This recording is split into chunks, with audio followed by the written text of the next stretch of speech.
4 bit asynchronous counter, 4 bit यानी कि जो डिटेक्ट करेगा 0000 से 1111, लास्ट नंबर होगा 1111, 15 होगा, 0 से 15, 4 बिट। वो कैसे देखते हैं हम, देखिए इसमें और 3 बिट असिंक्रोनस अप काउंटर में डिफरेंस है। उसमें हमने जे के फ्लिप फ्लॉप की यूज किया था और इसमें हम कर रहे हैं टी फ्लिप फ्लॉप का यूज। और सबको वैसे क्वेश्चन जो हमें यही है वैसे ही रहेगा, सबको लॉजिक 1 प्रोवाइड किया गया है जो कि टॉगल करेगा। Logic 1 Q A Q B Q C Q D हमारी आउटपुट होंगी, ये होगी एमएसबी और ये शो करेगी एलएसबी। क्लॉक्स वैसे ही प्रोवाइड की गई हैं क्योंकि ये असिंक्रोनस है। फर्स्ट क्लॉक प्रोवाइड की, सेकंड फ्लिप फ्लॉप की, टी फ्लिप फ्लॉप की जो क्लॉक होगी वो जो फर्स्ट फ्लिप फ्लॉप की आउटपुट आएगी क्यू ए उससे प्रोवाइड की गई है और यहीं से ही आउटपुट आएगी, यहीं से ही क्लॉक जाएगी। सेम क्यू बी के साथ, क्यू सी के साथ और क्यू डी से, जो कि Q D MSB most significant bit show करेगा और एलएसबी क्यू ए एलएसबी यानी कि लीस्ट सिग्निफिकेंट बिट को शो करेगा। 4 बिट है, 4 फ्लिप फ्लॉप्स का यूज किया गया है जो कि टी फ्लिप फ्लॉप्स हैं। हमारे क्लॉक्स देखिए, इसमें टोटल 16 क्लॉक्स का यूज होगा। ये देखिए जो कि फॉलिंग एज पे जो है ट्रिगर हो, फॉलिंग एज पे वर्क करेगा, यानी कि सारे फ्लिप फ्लॉप्स फॉलिंग एज पे वर्क। ऐसे क्यों, ये मैंने बताया है पहले भी, ये है नेगेटिव, ये है एज, नेगेटिव एज पे वर्क करेंगे। और टोटल 16 क्लॉक पल्सेस का यूज किया गया है, ठीक है ना। ये मैं बताऊंगी टोटल 16 पल्सेस का क्यों यूज किया गया है, क्योंकि इसमें 4 बिट असिंक्रोनस अप काउंटर है। 4 बिट यानी कि 2 raised to power 4 is equal to 16, इसी वजह से 16 साइकिल्स का यूज किया गया है। और इसकी जो रेंज होगी मैक्सिमम काउंट करने की वो होगी 2 raised to power n-1, यानी 16 - 1 is 15, 15 तक, यानी 0 से 15 तक काउंट करेगा। 0 से 15 16 ही होंगे ना, 0 को मिला के। तो अब देखते हैं वर्क कैसे करता है। सेम वही प्रोसेस है, कोई डिफरेंस नहीं है। सबसे पहले क्यू ए की वैल्यू को कैलकुलेट करेंगे। क्यू ए की जो साइकिल्स आई हैं, यहाँ से क्लॉक जाएगी।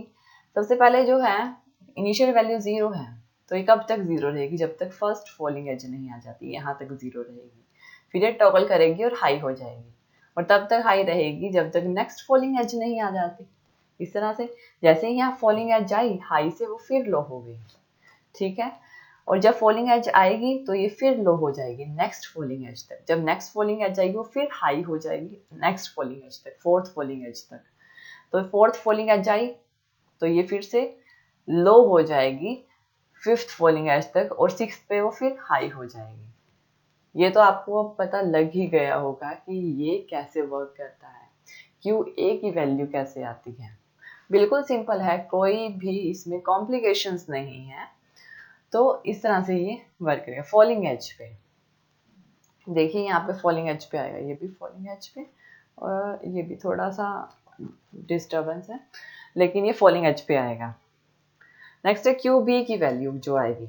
देखिए फर्स्ट टी फ्लिप फ्लॉप की जो आउटपुट आई है उससे कनेक्ट किया गया है सेकेंड फ्लिप फ्लॉप के एज अ क्लॉक, और क्यू ए को हमने कैलकुलेट कर लिया है। तो यहाँ पे क्यू ए की जो वेवफॉर्म्स है, यानी कि जो क्यू बी फ्लिप फ्लॉप है, नेक्स्ट फ्लिप फ्लॉप है, क्यू ए के जो हमारी ये साइकिल्स आई हैं क्लॉक से, उनके अकॉर्डिंग वर्क करेगा और उनकी फॉलिंग एज पे वर्क करेगा, उनकी फॉलिंग एज पे वर्क करेगा। ये शो करेगा ना falling negative edge, falling edge पे।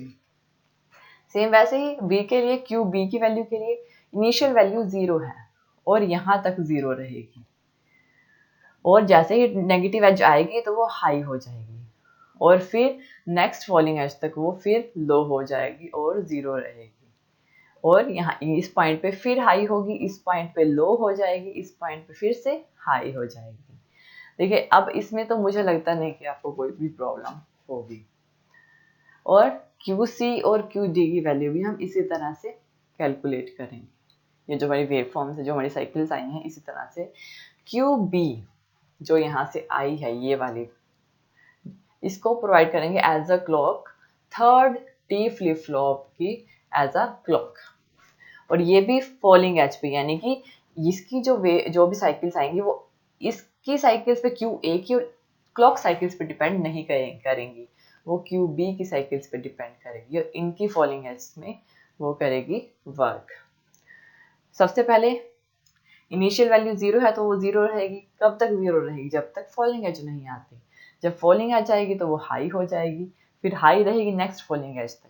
जैसे ही फॉलिंग एज आई तो वो अगेन लो हो जाएंगी अनदर फॉलिंग एज तक, और फिर इस जैसे फॉलिंग एज आएगी फिर हाई हो जाएगी अनदर फॉलिंग एज तक। टॉगल कर रही है 0 से 1, 1 से 0, लेकिन सिर्फ फॉलिंग एज पे। क्यू सी की सेम क्यू डी के लिए, यानी कि हमारे फोर्थ फ्लिप फ्लॉप के लिए, टी फ्लिप फ्लॉप के लिए क्यू सी की जो वैल्यू है उसे as a clock D flip flop में प्रोवाइड किया गया है। तो ये भी इसकी नेगेटिव एज पे वर्क करेगा, ये और ये, ठीक है ना, क्यू डी। तो इनिशियल वैल्यू 0 है तो ये 0 रहेगी, यहाँ तक 0 रहेगी, और इसके बाद क्या हो जाएगी, ये हाई हो जाएगी। जैसे फॉलिंग आ जाए ये हाई हो जाएगी, और जैसे अगेन फॉले फिर से ये लो हो जाएगी। इस तरह से ये 4 bit asynchronous up counter work करता है। अब हम देखते हैं इसका जो टेबल है। ये हमारी clocks Q A Q B Q C D की वैल्यू यहाँ पे हम लिखेंगे, और डेसिमल क्या काउंट करेगा। हमारे पास स्पेस कम है तो हम सारी वैल्यूज 16 की 16 वैल्यूज कैलकुलेट नहीं कर सकते, इसलिए मैं बीच बीच में से काउंट करके दिखाऊंगी। बाकी आप खुद कर लीजिएगा, क्योंकि आपको अब पता लग गया होगा कि ये कैसे करना है। सबसे पहले इनिशियल वैल्यू क्या है, 0 0 0, तो इनिशियल वैल्यू 0 0 0 0, डेसिमल क्या काउंट करेगा, 0। नेक्स्ट, जब फर्स्ट फॉलिंग एज आएगी तो क्यू ए की वैल्यू, यहाँ जब फॉलिंग एज जाते हैं तो ये वाली वैल्यू देखते हैं, ये वाली क्यू ए क्या है 1, क्यू बी क्या है 0, क्यू सी 0, क्यू डी 0, यानी ए 1 है बाकी सब 0 है फर्स्ट फॉलिंग एज पे, फर्स्ट फॉलिंग एज पे, और डेसिमल है 1। और एक चीज और याद रखना, जब भी आप क्लॉक्स बनाओगे ना तो 0 से नहीं बनानी है, 1 से बनानी है, यानी 1 से बनाना 16 तक, 0 से मत बनाना। इनिशियल वैल्यू को 0 लेना और 0 कैलकुलेट करेगा। फर्स्ट पे ले, यहाँ पे फर्स्ट पे आ जाना, यानी क्यू ए 1 बाकी सब 0, तो डेसिमल 1 होगा। सेकेंड फॉलिंग एज पे क्या होगा, Q A 0, Q B 1, Q C 0, Q D 0, ठीक है ना। सेकेंड फॉलिंग क्यू बी 1 है बाकी सब 0 है, ये 2 कैलकुलेट करेगा, 0 0 1 0 2। नेक्स्ट हम क्या करेंगे, अब हम third fourth fifth seventh eighth और नाइन्थ आप खुद कीजिएगा, हम 10th करते यानी कि 9th करते हैं, 8th तक खुद कीजिएगा। 9th फॉलिंग एज पे अगर हम आते हैं तो क्यू ए की वैल्यू है 1, क्यू बी की 0, क्यू सी की 0, क्यू डी की 1, यानी 1 0 0 1। क्यू ए की 1, क्यू बी की 0, क्यू सी की 0, क्यू डी की 1, यानी 9 फॉलिंग 9 कैलकुलेट करेगा डेसिमल को, ठीक है। इसी तरह से ही हम करते हैं 14 को, 9 10 11 12 और 13 आप खुद कीजिएगा। 14 देखते हैं, 14 जैसे ही नेगेटिव आ जाएगी Q A 0, Q B 1, Q C 1, Q D 1, Q A 0 रहेगा और बाकी ए बी सी डी 1, यानी 14 डेसिमल कैलकुलेट करेगा। सेम 15 के लिए 15 फॉलिंग आ जाएगी तो Q A 1, Q B 1, Q C 1, Q D 1, 15 पे ये सारे 1 1 यानी 15 कैलकुलेट करेगा। ऐसा अगर हम 16 की बात करते हैं तो वो अपनी इनिशियल स्टेट पे आ जाएगा 0 0 0 पे, क्योंकि ये सिर्फ 0 से 15 तक कैलकुलेट करेगा। अब तो आपको 3 बिट और 4 बिट अब काउंटर का पता लग गया होगा। तो ये वीडियो हम इसे नेक्स्ट टॉपिक्स में इसी से रिलेटेड, काउंटर से रिलेटेड टॉपिक ही करेंगे। Thank you. Thank you for watching this video. More और ज़्यादा वीडियो के लिए आप हमारे चैनल लर्न एंड ग्रो पे सब्सक्राइब कर सकते हैं।